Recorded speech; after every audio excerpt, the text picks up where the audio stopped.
हे भगवान हम का करी बाबा। अरे बाबा लगवाला पिया हो कहीं बाबा के आवाज सुना था। लगवाला काहे ना लगवाला पिया हो। अरे बाबा बाबा हां सामान हो बाबा हमें बहुत बड़ा परेशानी बा बाबा। का हो गई बा? बाबा कहता नहीं कि आज तक ले हम बहुत लड़का से प्यार कर लेकिन हमारे साथ कौनो नहीं खे देत बाबा। नहीं का तो देख ना बाबा जा तनी देखा तनी सुनले बानी कि हे जंगलवा में एगो बाबा रहेलन हमके हमार कौनो हमार साथ नहीं खे देत। आई हो दादा हता ना दूर हम अकेले जंगल में त आ गनी का जाने बाबा के कुटिया कहाँ बा। जा तनी बाबा की कौन रास्ता है इहो पता नहीं कि उतना दूर से त आ गईनी हो।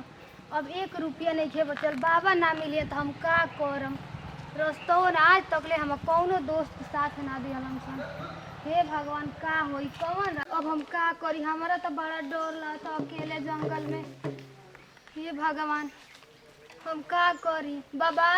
अरे बाबा लगवाला पिया हो कहीं बाबा के आवाज सुना था। लगवाला काहे ना लगवाला पिया हो। अरे बाबा बाबा हां सामान हो बाबा हमें बहुत बड़ा परेशानी बा बाबा। का हो गई बा? बाबा कहता नहीं कि आज तक ले हम बहुत लड़का से प्यार कर लेकिन हमारे साथ कौनो नहीं खे देत बाबा। नहीं का तो देख ना बाबा तरीके जाए बाबा कम्मा। कोनो समस्या के समाधान निकाली। तार माई बाबू नहीं का माई बाबू तो बाड़े लेकिन घर से हमके निकाल देले बाड़े यही कारण। घर से निकाल दिल बना हाँ बाबा तो प्यार कोई जला हो ये घरी। तब का करी बाबा केहू साथ नहीं खे देत बैठा बाबा। बैठा बैठा बैठा कहाँ तोहर घर है? बाबा हमार घर हो तो लखनऊ। लखनऊ? हाँ बाबा हमार नाम सुनने रहलू हो? हाँ बाबा बहुत नाम बा बाबा। हाँ आपके बहुत ओने नाम बा बहुत चर्चा बा। बहुत बहुत बहुत बहुत ता हाथ देख दी अब बाबा हम हाथ देखी तनी देखी ना सारा बारे का भइल बाबा। सारा कहीं का फसौले तो एगो बटले बा। बाबा लेकिन क्यों ना साथ नहीं खन से देत। सही ओकरा संगे तो तू रहते बालू बाकी वो दूसरे पर न रहता। बाबा कोनो उपाय निकाली बाबा। कौन उपाय लगाई? हाँ बाबा सारा कहीं का कौन उपाय लगाई रे ये बचिया? हाँ बाबा हमारा कुटिया पे 21 दिन रह 21 दिन के बाद तोहार एकदम समझ कि समाधान हो जी कौनो। बाबा हम सब कुछ करे खातिर तैयार बानी बाबा। हाँ तो- पैसा रुपया धन दौलत जीवन लेम हम देम बस हमार जीवन साथी हमारा संगे रहो बाबा। हाँ हाँ हो जाई कि निमिया की डाढ़ी मैया लावेली झूलुआवा ओ की झूली रे झूली ना कि मैया मोरी गावे लिखतिया हो की झूली रे झूल। तार हो जाए जन लू हाँ बाबा कितना बड़ी उम्र होता? हमार हाँ हमार तो होता 17। 17? हाँ सरवा कहीं का 17 होता ना? हाँ बाबा एगो काम कर हाँ। तो के 21 दिन के बाद पैसवा दिन ना हाँ भभूत दे हाँ आ जौना लड़का के चाहबू कि हम ओकरे से प्यार करब लड़का से कुकुर से पिल्ला से आ पीली कुकुर से से केहू प्यार करेला।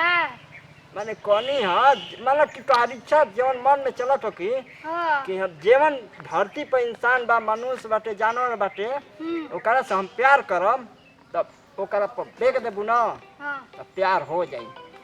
अच्छा हाँ बाबा जल्दी करी बाबा। प्यार हो जाए जानलू। हाँ का नाम है? हमार हम्म। पारो। पारो? हाँ सरवा बहुत शक लगा के फारो करत न स। सुनो बचिया हाँ तार कल्याण हो जी ठीक बा। हाँ बाबा चला हमार कुटिया पर चली बाबा चली चली। खाना पीना खा के आई बलू। खाना पीना का भूखले आइल बानी चाहो नहीं की पियले बाबा। तो हमारा तो आइलू है तो कल ना मिली नहाए के इनार के पानी से नहाए के बाबा पड़ी। हम सब करे खातिर तैयार बानी। इनार के पानी से नहा ले नहाई लेम। कब बहिन हो जा? हमनी के हाँ अकेले हनु हई। भाई भाई एगो है। एगो हाँ बोर की छोट? हमारे से छोट है। छोट हम हाँ तो सुन ना हाँ चल चल हमार कुटिया पर हाँ वही सेवा के समाधान होई। चली बाबा। हाँ आ कई दिन हमारा तो रहबू तो तोहार घर के ना न जोइहन जा। तोहरा तर काहे रहब? सर हम लेके सुते के कहतनी हम तो ऐसे ही बाढ़ बहंगा बानी रमता जोगी बहता पानी तू अलग सुतिया हम अलग सुतब। अच्छा तब का हम तो के लेके चाटे के तोरे नहीं कि कहत कि हमारा तो सुतिया तू ऐसे ही बात करत लू मर दे के। ना ना बाबा बाबा गलती हो गई बाबा। हाँ ता 21 दिन हमारा तरह ही है 22वां दिन तोहार दुखवे एकदम सब समाप्त हो ठीक बा जाई बाबा ठीक बा ठीक नु हाँ चल चला चला सारा मन से ना सुते खातिर आ गेल कोनो दिक्कत ना भई आ कुछ कहता नहीं का बाबा ना ना कुछ कहत नहीं कि मंत्र पढ़त नहीं